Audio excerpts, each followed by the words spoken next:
why should we ask the question of the meaning of life? Yeah. So the meaning of life is not a question that many people pose themselves overtly. So we don't ask ourselves, what is the meaning of my life? But we do often examine our lives and say, am I on the right path? This links very closely with what Socrates said, the father of philosophy, and it would take a philosopher to say something like this, but he said the unexamined life is not worth living. The point of that quote is to say that life lived like an animal, for instance, lives its life, by instinct, by pleasure, is not the life that we want to live as human beings. So partly it's a descriptive statement, but it also sounds overtly prescriptive, i.e. you should do philosophy. This is also a man who was put to death for what he was saying and what he believed. So I think we have to take that into account. But ideally, the question is really one that we pose ourselves. Sorry, can we stop? I'm often asked, as a philosopher, why I do what I do. Isn't philosophy pointless, is the question that they're really asking me. This is usually coming from my parents, and what they mean is, how are you going to earn money? My response to them is always the same. Philosophy, like all the most important things in life, is pointless. If by pointless you mean it's going to earn you money. Yeah. So invariably we don't tend to focus on money, on worldly goods. We tend to say things like St. Francis of Assisi and Donald Trump will both end up in the same place, right? So we are both we're talking about people at the same level. We are all brought low, and we all lose our possessions. And that leads us neatly onto Albert Camus. Should I go on to Camus or? Yeah. Should we do this version of an introduction? And there are so many. There is so much philosophy. It's really hard. The thing is, the generalization of the meaning of life is the hard thing. Yeah. To specify what the meaning of life is in, for instance, a sentence. When you do a PhD, for instance, they ask you to summarize your thesis in one sentence. As an author, you're asked to do this all the time, right? You go and do a book signing and say, what's your book about? And it is very similar, actually. If you think of life like a book, right? So the book has meaning precisely because at some point it's going to close. There is a beginning, a middle, and an end, and we tend to think of our life having a certain narrative. But to sum up that book in one sentence is both unfair and incredibly difficult and possibly impossible, maybe impossible. So I think it's wrong to be reductive about the meaning of life. It's wrong to think that we should think in terms of summarizing our life in one sentence or summarizing life generally in one sentence. But I think powerful images stick with us. The idea of life as a book, for instance, that will one day be closed.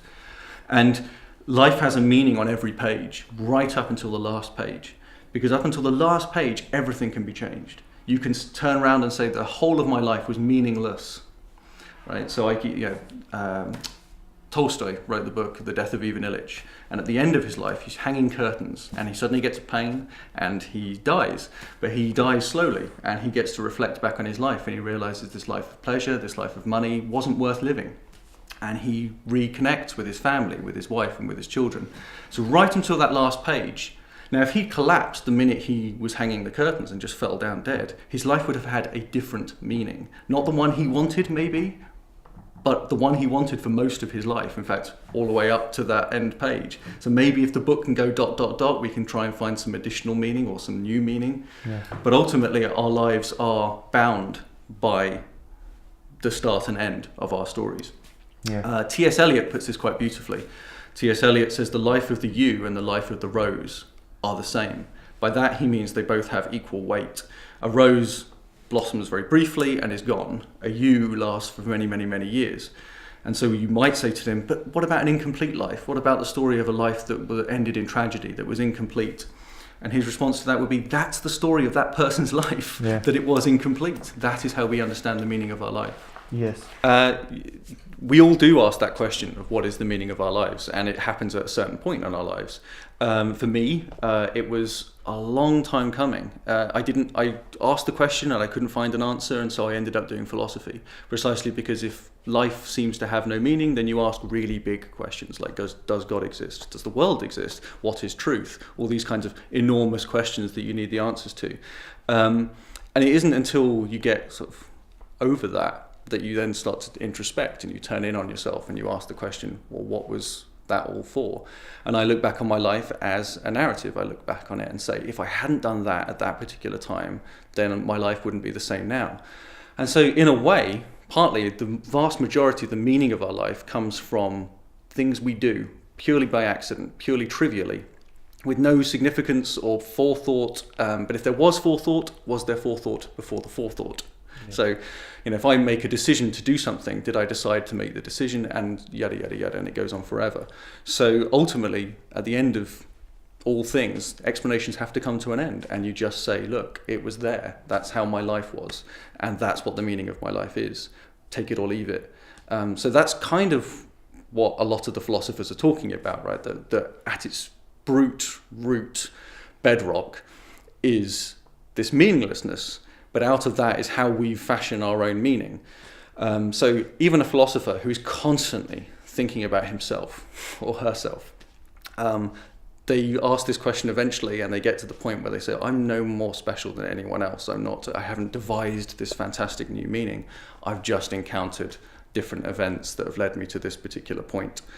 But I would say one thing, which is perhaps that philosophers are constantly plagued by that question, whether or not they have an answer. And I think other people tend not to be plagued by that question. What makes someone a philosopher is being plagued by that question, I suspect. Yeah. Also, Camus said that to give a meaning to your life, you don't have to think too much about it. Absolutely. Yeah. And it's the smallest step. It's the smallest move to just turn in on yourself and just to ask yourself, what was all this for? What was all this for? The indexical is what is used in philosophy. The indexical meaning here, now, this, me. Anyone can use those words, and when they point to themselves, they mean someone else, right? So all these kind of brute words, all it takes is just to look at the other end of the point and just say, who's doing the pointing? What's the purpose of this thing here? And that's why they're existential questions, right? They are questions that we ask simply by virtue of the fact that we exist. We exist, so we're confronted with these questions. So when Camus says, for instance, that it doesn't take much thought to give meaning to one's life, he could mean that a 4-year-old could be doing this too. It's nothing special, it's nothing remarkable, it's perfectly human, it's all too human, it's just what we've got to confront and what we do as human beings. Yeah. So different people have found meaning for different reasons in God, and they are polar extremes. So you can have people like Nietzsche, for instance, who did find meaning in God by saying there is none, and then saying at the far end extreme of that realization comes the realization that everything's on you. And then you get existentialist philosophy like Camus, like Sartre, etc.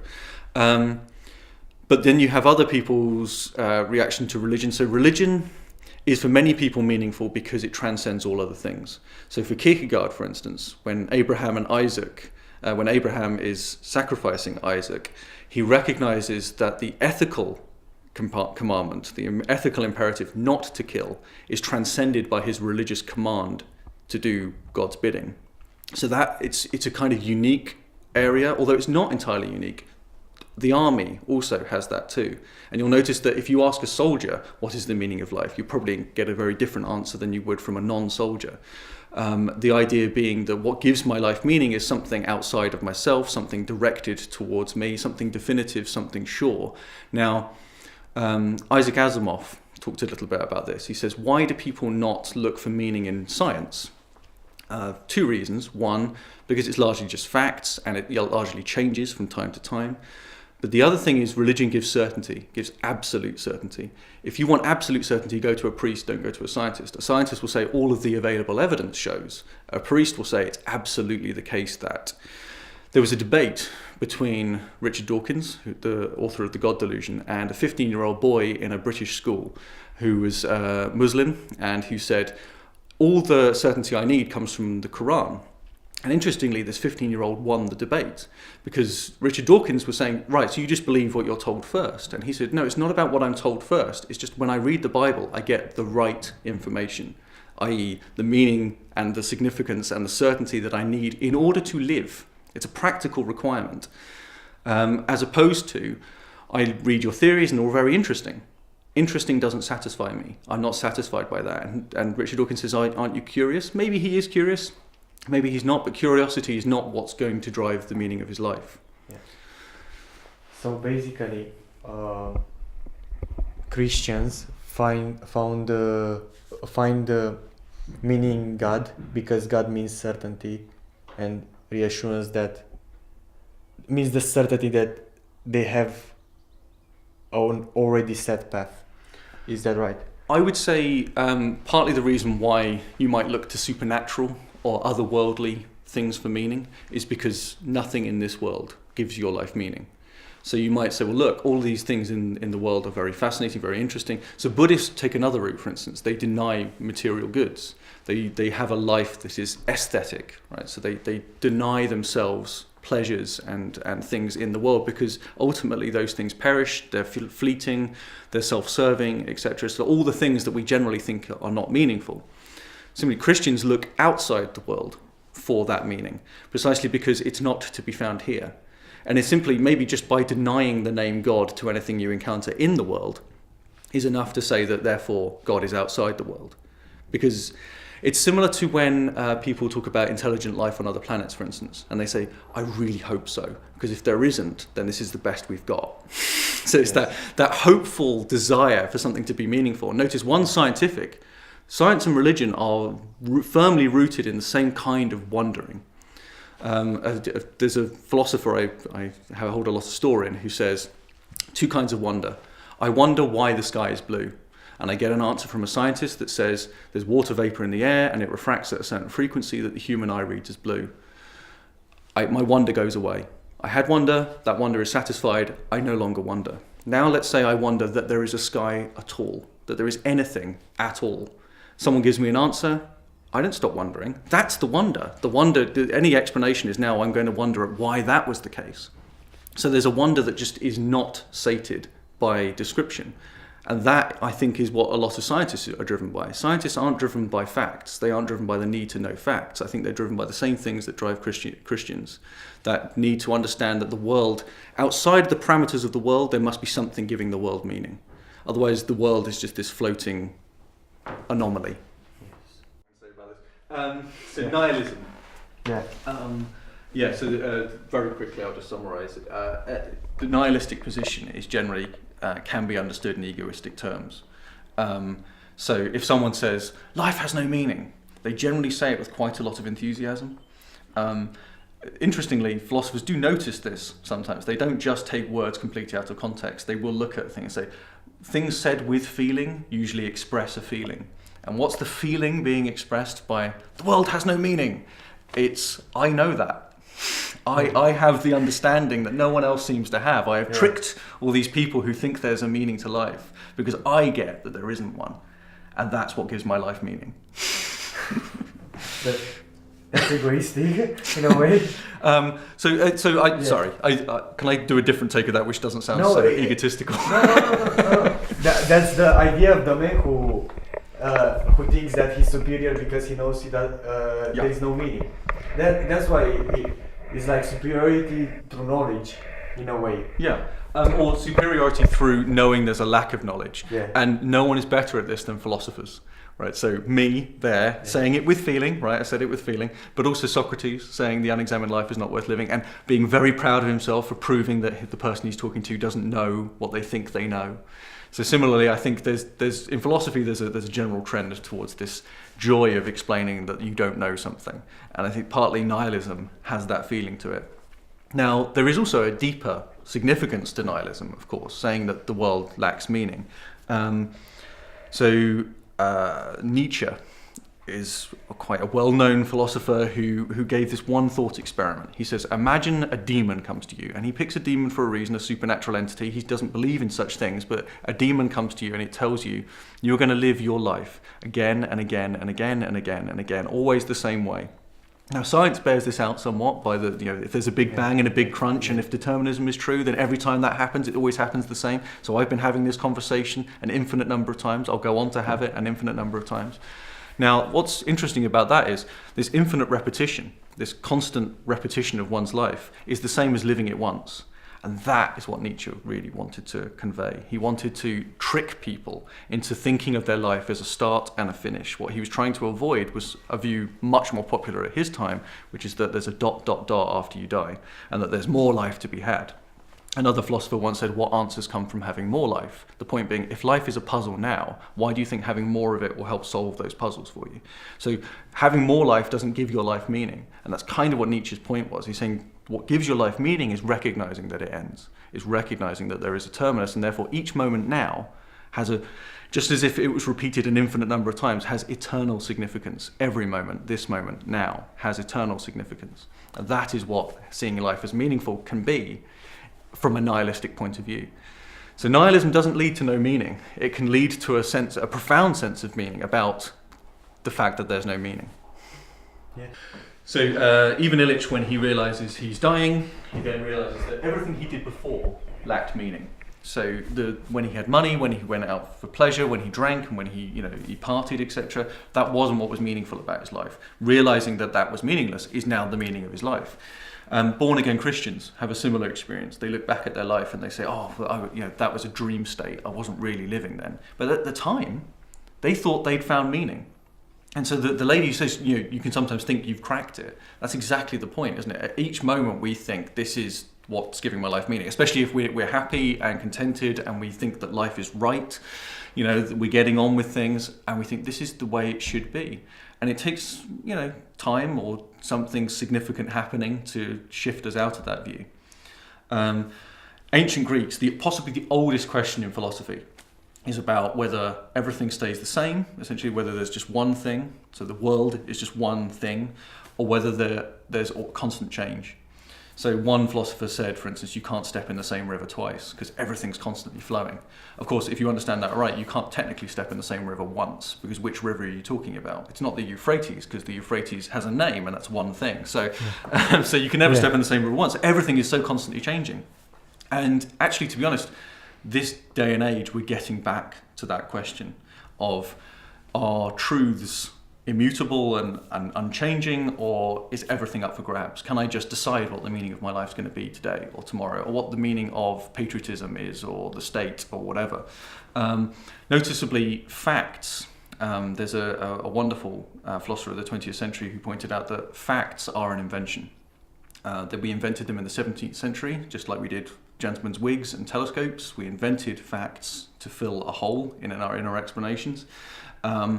And if you think about it, that makes sense. Factories, that's where they make things, right? So facts are, by their very definition, made up. So we're getting back to the place in which we think alternative facts and facts are all the same thing. They're all just things we want to promote as true. And the problem with that is that, therefore, meaning is totally up for grabs. And I think we're getting to the point, like Nietzsche pointed out, and like Camus pointed out, and all the other philosophers have pointed out, that we've got to make it up for ourselves. And that we've always been in that state. Yeah. We just tricked ourselves. We thought we'd nailed it. We thought we'd got it right, and everything we'd cracked it with facts. And we said, right, we've established the facts. We now know what the meaning of the world is. And now we're realizing that was never the case. We were deluding ourselves into thinking that was the case. But the question is, when you have that kind of sea change, when you realize, when you're a born-again Christian, for instance, and you look back on your former life, was the former life a delusion? Is this a delusion? Do they both have the same status? And that's the really troubling thought. So one of the immediate responses people often give to what's the meaning of life is it's about pleasure, it's about happiness. Now, when you're teaching philosophy and you encounter first-year philosophers, they all tend to think the same thing. They all tend to think, oh, right, so everyone wants to be happy, right? Similarly, everyone's selfish. That's another thing that people say. It doesn't matter how giving you were of your time and of your money and how charitable you were, you are selfish because you do that to make yourself happy. The problem with that definition of happiness is you can't contrast it with anything. There is no way in which I could do anything that would make myself unhappy. So when a philosopher says, I'd rather be right than happy, and trust me, I would rather be right than happy, then you say, well, okay, but that makes you happy, right? So, okay, but now how do I make myself unhappy? Because if I make myself unhappy, is that making myself happy? And now we're into a contradiction. So that clearly can't be the answer. It can't be about happiness and pleasure and things like that. So what do people mean when they say that? And I think people do mean something when they say it. I think what they're talking about is what the Greeks called ataraxia, which is a kind of happiness which means that life is right. So it's this idea that, for instance, you might have a happily married couple, But you say, well, they weren't happy. They were arguing all the time. It's like, yeah, but that's how they got along. That's why their marriage worked. It's because they would constantly fight and bicker. So Nietzsche, for instance, says the world is will to power. And so he meets the world with a will to power. He's going to fight the world because the world's fighting him. It pushes him, he pushes back. And that is how he finds meaning in life. That's agreement with the world. So ataraxia, this idea of just things being right, that's what we tend to mean. We tend to think about our lives as having meaning in our calm moments, in our contented moments, not when we're enjoying ourselves, when we're at a party or something like that. We don't think, oh, this is what the meaning of life is. There was a famous actor who I know was in a very, very famous play opposite a very, very famous actress. And he said to one of my friends, this isn't fame. Sting is in the north of Italy playing his lute, sitting in his villa. That's fame. And he said, are you mad? My friend said, are you mad? You're in a very famous play opposite one of the best actresses who's ever lived. What are you thinking of? And of course, so he was in this contented moment, but he wasn't content. He was in this kind of calm, peaceful moment, but he was reflecting on his life as being lacking a certain meaning. I would also say that that's possibly why he's not contented. It's because he gets to these calm moments and he doesn't like what's going on. So I would say ataraxia, that feeling of rightness, is something like sitting in those calm moments and saying, yeah, I'm where I need to be. Yeah. I kick in there then, so because balance is a really good idea. So ataraxia is also linked with the idea not just of rightness but of balance. Yeah. When the Greeks, for instance, encountered something in nature, they tried to reflect it in their own lives. So if they found that nature or bees or whatever kind of animal acts in a certain way, they would ask, well, how do we act? What are we like? So rightness can be a sense of purpose in your country, a sense of patriotism, for instance, or public identity or national identity. All sorts of things impinge upon the rightness and the balance of your life. And just one thing can throw it out. I think that's the crucial point to make, is that one tiny little facet of your life being wrong can make the whole thing seem wrong. So Brexit, for instance, caused a lot of people a lot of disquiet, precisely because, and you would probably have found actually that satisfaction rates, if you did, on tests and statistics will show that people's happiness dropped considerably on one, let's be honest, relatively tiny thing of what it means to be British. I don't think about that constantly throughout my life, and most people don't place their national identity right at the top of their priorities list. In fact, a comedy show being cancelled could be another one. Oddly, philosophy doesn't focus so much on humour. It's an interesting interrelation between happiness and meaning, and humour, and how those things work out. But humour has a massive importance to people in everyday life. So, for instance, if you ask what do you look for in a partner, a sense of humour is right at the top of the list. What do you enjoy most about life? Having a laugh. So it's interesting that philosophy, given that it's talking about meaning of life, doesn't focus any more on humour. So I think that's partly as well what can throw your balance out, is that, I haven't laughed in a long time, and you suddenly realise that you haven't had a good laugh, and that can throw you out completely as well. It's just that the tiny thing that makes you doubt your own beliefs. Yeah, interestingly, the religious view conflicts a little bit with the pleasure view. For instance, as we know, like monks, for instance, denying themselves certain pleasures. Buddhist monks, I've already mentioned, doing similar things, denying themselves material goods. And Umberto Eco's The Name of the Rose is all about the conflict between religion and laughter, because the one thing that God cannot face up to is laughter. Also, he claims. So this idea that happiness and pleasure and humour are all on one side, and religion and meaning and philosophy are all on this other side, I think is a bit damaging actually to our sense of balance.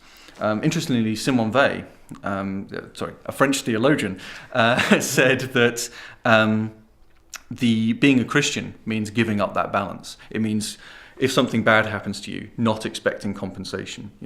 When something bad happens to you, we are thrown out of balance, but we want to get back to an equilibrium. And she said, giving up that sense of equilibrium is what it means to be a Christian. So it's interesting that even quite a powerful theology like hers has this central message of don't focus too much on pleasure and worldly goods. Yeah, so Nietzsche talks a lot about suffering, which is of course the opposite of happiness, right? You might say, well, and how can you find meaning, therefore, in the opposite of what's happy? And Nietzsche's response to that is that we are tempered in the flames, that suffering allows us to see more possibilities.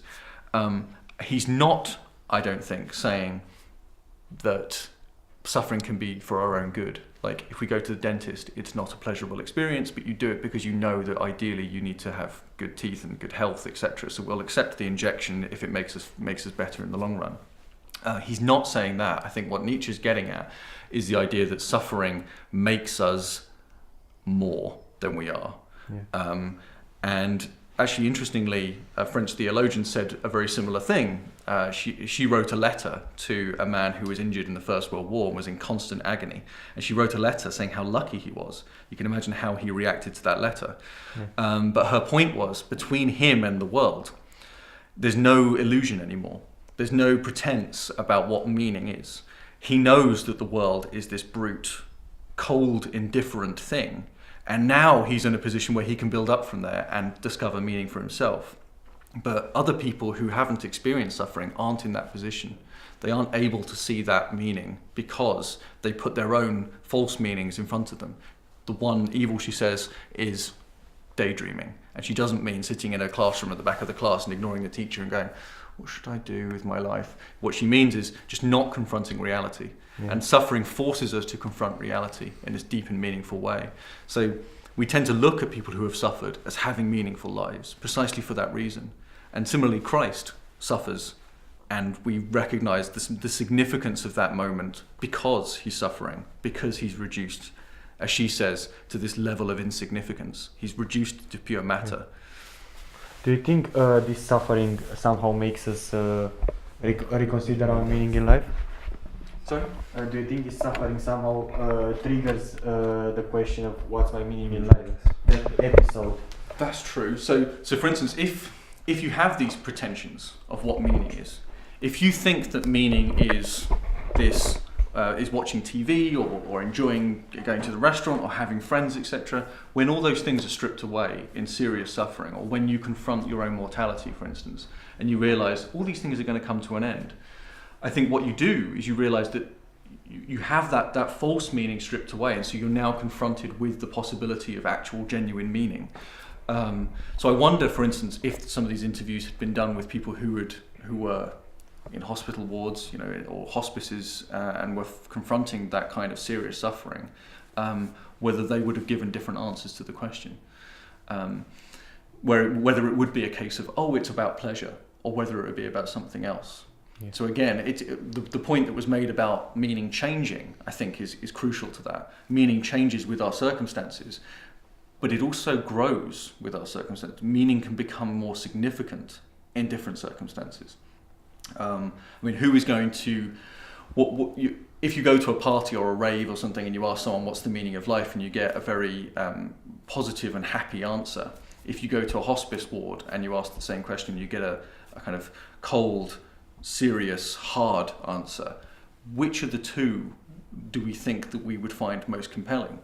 It may be that I'm not trying to prejudice one way or the other. I'm just suggesting that those two different approaches would possibly shock us. Yeah, they both have the perks. The thing that you find the truth, or the thing that you find the happiness. One of them. Yeah. Should we switch to family right now? Sure. Yeah. It's going to be tricky from a philosophy point of view. As I said, there weren't any married philosophers. I walked from Geneva to Santiago de Compostela when I was working in holidays. So now I've got a bit more time for myself. The idea is to have a chunk of time together. So, brushing up my French at the moment. Trying to enjoy life as it comes. Be happy, eat well, sleep. Oh, this is the version. Yeah. Work, but just not a too bit much. more. Just to live enough. Yeah, that one. Yeah. So. Do you want to get Andre at that deal? No. Where were you set up before? Yeah, it was kind of there. I'll have to zoom in there. But that's nice. Yeah, I think Andre can sit back. I think a little bit down. Yeah. That's interesting. So it seems like And also the focus as well. some of the answers when it comes to meaning being found in family, some of them were very much based on, well, it's what I spend my time doing. I think that work similarly was mentioned before with regards to happiness, and I think partly it's because it's what we spend our time doing. So it's almost like we're finding meaning in what we're actually doing and what we're actually spending our time doing. There's the beautiful film The Way with Michael Sheen, and have I got that right? Is it Mark? It's not Michael Sheen, is it? Sure. Oh, Is it Martin Sheen? Really? Yeah. No, so I won't talk about film because you're probably going to be showing it to film fans. Sorry. So shall I start again from there? Okay. Yeah. So partly what people are talking about when they say that the meaning of the life is their family, I think is they're referring to what they spend their time doing. I think a couple of people mentioned that if it takes up their time, one guy said, "Oh, it's my kids because all of my time is spent dealing with my kids now." I think partly that's a little bit cynical. I think it's to take the edge off it. I think there's a deeper meaning that they're finding in their family. But there is also, the superficial point isn't to be overlooked. I think the fact that we spend our time doing it, I think is what gives our life meaning. I think we will attach meaning to the things that we take up in our time. So meaning might be like a taste in music, for instance. If you've been exposed to certain kinds of music. Now, some might linger. So, for instance, if you listen to a lot of 90s pop, like I did, then invariably you don't listen to it much anymore because you've heard bigger and better things since. But some things will stick with you. Some things will stay with you. And I think most people will have a respectful awe for certain kinds of music and therefore certain kinds of meaning. So people without families will say, I can understand why someone say that their family is meaningful, but I don't have one, so I don't find life's meaning in that. So it's not entirely subjective, it's not entirely up to the person. But I think what they're trying to say is, yes, family is a perfectly credible reason to find meaning in life. But it's not the only way in which to find meaning in life. So you might say, for instance, I've never listened to classical music, but I have a respectful awe for people who know a lot about classical music. So it's that idea that things stick with us, things stay with us, and time has that quality of making things adhere. So if I spend a lot of my time doing this, then that is what will have meaning for me. If I spend a lot of my time listening to a certain kind of music, that is the kind of music that I like. It's interesting because we tend to think it the other way. We tend to think, oh no, I listen to this music because I like it. You like it because you listen to it. And in fact, if I may go back to religion briefly, there was a big question raised in the medieval philosophy, which was, do you believe in order to understand, or do you understand in order to believe? Now, we tend to think it's got to be the latter. We should really understand what we're believing in order to believe it. So I can prove that God exists, therefore I believe that God exists. So the understanding, the bit of explaining that he exists comes first, and then I believe. Whereas actually, it's probably in reality the other way around. We tend to believe and then we understand. We spend our time believing, and that's what we then make sense of things with. I see God in the world because I believe in God. And so the more and more I encounter the world, the more and more I'm seeing God in the world. It's such a key thing as well because we're born into a family as well. So family's always there. Obviously not in everyone's situation, but then family can become even more of a heightened theme. So if, for instance, you lose members of your family, that is how you will start to define meaning in your life. I know people who've lost friends, for instance, who have then found meaning in the fact that those people lived their lives a certain way. So I think family also, notice genealogy, I think, comes into this. It's not just a case of who you spend your time with. I think it is partly also a case of how I got to where I am. What gives my life meaning is my story. So who do you think you are, for instance, and TV shows like that, they're plumbing into those kinds of questions about what meaning is when I confront it genealogically. So I look back and I'm shocked by who my family were, but then I might even say, oh, that makes a lot of sense. And again, partly that rightness of things comes across.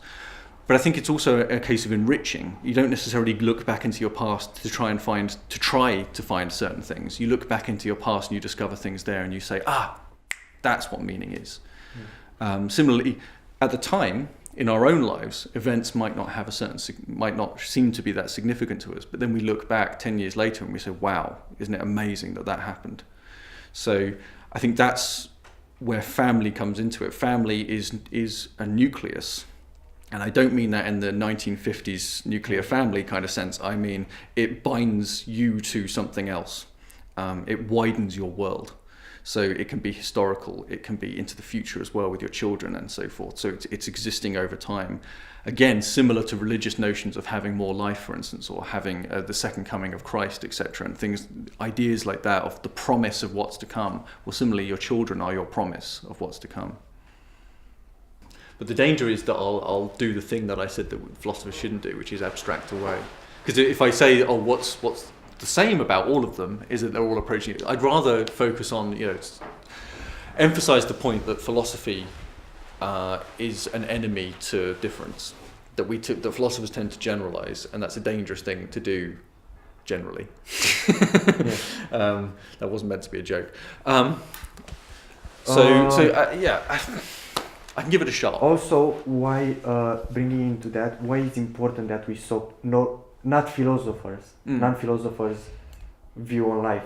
Sure. Yeah. Okay. So look, the meaning of life, from a philosopher's point of view, is a very strange thing, and it's strange that it's strange because, as some philosophers have said, philosophers have this strange view on the world. They approach the world like a Martian approaches the world. They look at the familiar as if it's strange and the strange as if it's familiar. There is nothing more familiar than our own lives.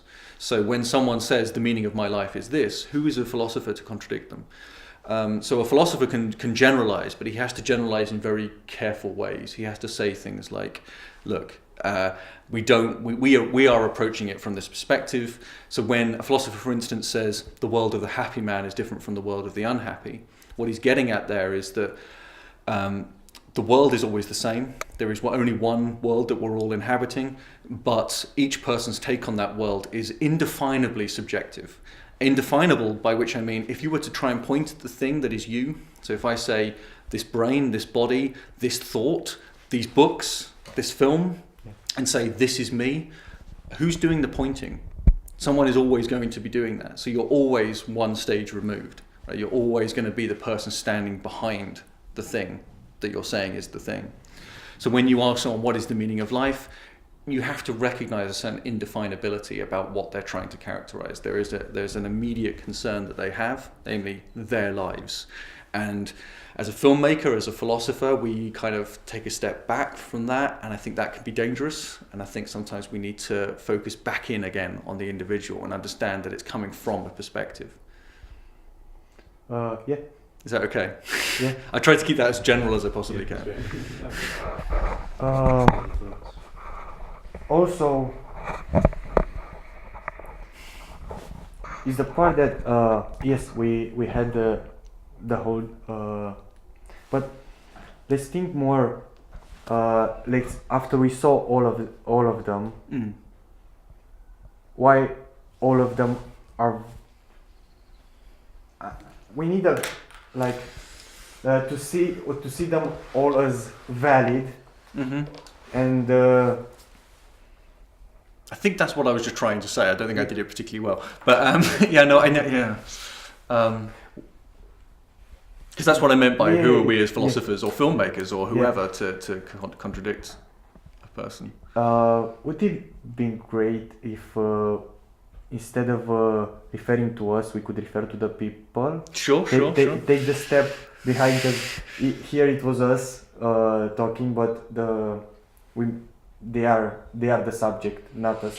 No, I know what you're saying. So from the point of view of someone watching this video, we need to gain a sense that this person is speaking after these people, and the person watching it is not a philosopher and therefore not a filmmaker, so they aren't taking an objective view themselves. The viewer is watching this and saying, okay, so this is just another opinion from someone who thinks that they've got a really important opinion. Okay. We have to somehow not empathize, identify with them. with the persons we recorded and say, yes, I understand you, I understand you, I understand you, I understand you. We've done that. We've said the understanding. We need a closing. Yeah. Okay. I think I'm going to focus in on the question. So the question that they're all answering, because they're all answering the same question. That's probably quite neat, and it's it's the title of the piece, right? So, look, when you ask people what is the meaning of life, they're all going to give different answers. There will be patterns and similarities. You can break them down into categories, like some people talk about happiness, some people talk about family. But the reasons that they're saying that are coming from themselves. They're coming from their own individual patterns. In fact, for instance, any one of those individuals might agree with any of the people asked might well respond to any of the others by saying, yeah, you're absolutely right. No, that's what's meaningful about life. When you say that the meaning of my life is my family, or it's pleasure, or it's religion, that's not to the exclusion of any other particular view.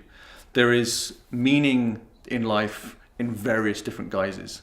And I think that's what people are communicating. When I say, for instance, that the meaning of our lives for ourselves is viewed in terms of a book that's going to have a final chapter and a final page, I think we also recognize that there are a myriad different books out there, and that we wouldn't want there to be the same book written by the same author, or an infinite number of authors all writing the same book.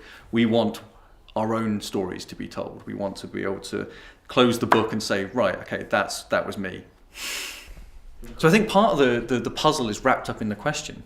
We say, what is the meaning of life? And I think that's slightly misleading, because we think of the meaning as being there's just one meaning of life, and that therefore all the people are wrong when they say, oh, the meaning of life is family, or it's happiness, etc. It'd be like asking, what's the road I should take? Where do you want to go? There is no the correct road. It's the correct road if you want to get to a certain place. And therefore, it's not entirely up to you, right? If your meaning is to be found in something, then you probably have to follow a certain path. But those paths are all divergent, and there are lots of different ones to take.